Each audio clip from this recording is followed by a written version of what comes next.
আজকে মুস্তাফিজের কাজটা কিছুটা টাফ কিনা, কারণ শুরুর দিকে তাকে দিয়ে বল করানো কিছুটা আত্মঘাতী হবে কিনা, যেখানে ট্রাভিস হেড, অভিষেক শর্মা যারা আসলে লেফটি, পাশাপাশি 4 নম্বরে আমরা দেখতে পাচ্ছি শাহবাজ আছেন, তিনিও লেফটি। আসলে মুস্তাফিজকে দিয়ে প্রথম দিকে বল করানোটা ঋতুরাজের জন্য কিছুটা হলেও মানে ভাবনার বিষয় হবে কিনা? প্রথম মানে মুস্তাফিজ আসলে একদম নতুন বলের চাইতে একটু মানে সেমিনিউ বলটা তার মনে হয় কাটাটা একটু বেশি, বলটা তিনি বেশি গ্রিপ করা, এটা তার কাছ থেকে আমরা এর আগেও দেখেছি। বাট মুস্তাফিজ কিন্তু রেডি, মানে আপনি নতুন বল দেন, সেই নতুন বলে বল করা বা হচ্ছে একটু সেমিনিউ বলে বল করা, দুটোর জন্য মুস্তাফিজ এখন ইন্টারন্যাশনাল ক্রিকেটে 10 বছর ধরে তিনি সার্ভিস দিচ্ছেন। সো ওটার জন্য তিনি আসলে রেডি আছেন। আর এই ধরনের ফ্র্যাঞ্চাইজি ক্রিকেটে you can't say no. So ওই সিচুয়েশন গুলোর জন্য মুস্তাফিজ আসলে রেডি থাকেন। বাট ইট উইল ডিপেন্ড, কারণ মানে এখন হয়েছে কি, মানে আইপিএল এ যেটা খানিকক্ষণ আগে আসলে আমরা ইমরোজ ভাইয়ের কাছে শুনছিলাম যে এই আইপিএলটা আসলে হয়ে গেছে ব্যাটসম্যানদের জন্য। আপনি বাহাতি ডানহাতি কোনো গ্রামার এই সবকিছুর ঊর্ধ্বে আসলে সবকিছু আসলে মানে চলে গেছে।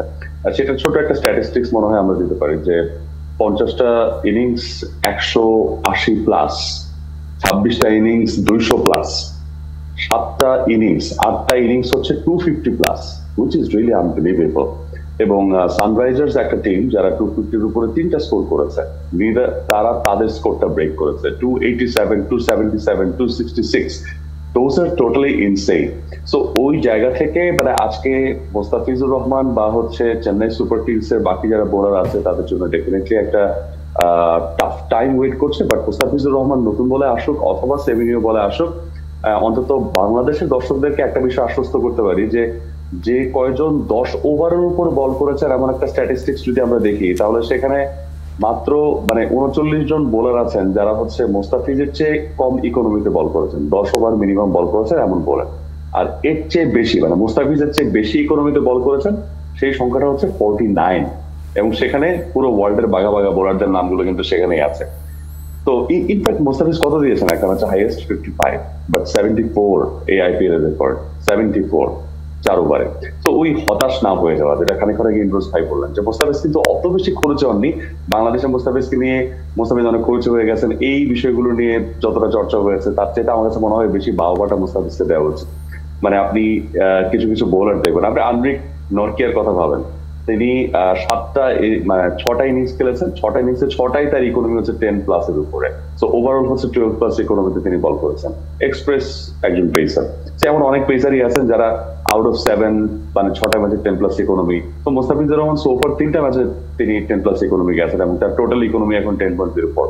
সো ওই জায়গা থেকে মানে আমার কাছে মনে হয় যে মুস্তাফিজুর রহমানের উপর সবাই ট্রাস্ট রাখতে পারে। লাস্ট ম্যাচ যেটা ছিল ইট ওয়াজ মানে এটা মুস্তাফিজের জন্য এক ধরনের একটা এক্সপেরিয়েন্স।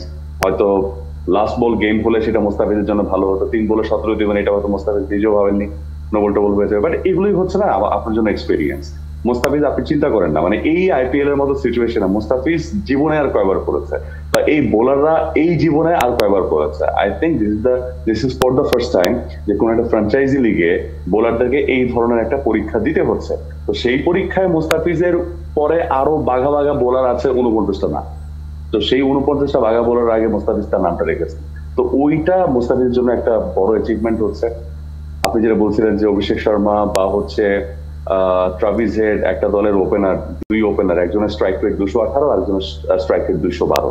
সো ডেফিনেটলি তারা ডেভাস্টেটিং একটা opening player, and followed by তারপরে হচ্ছে আপনি যে হেনরিক ক্লাসেন বা একদম শাহবাজ পর্যন্ত ব্যাটসম্যান ধরে নাম্বার 7 পর্যন্ত প্রত্যেকেই মানে একজন ব্যাটসম্যান ছাড়া বাকি 6 জন ব্যাটসম্যানের স্ট্রাইক রেট হচ্ছে 160-র উপরে, তার মধ্যে 4 জন হচ্ছে 200+।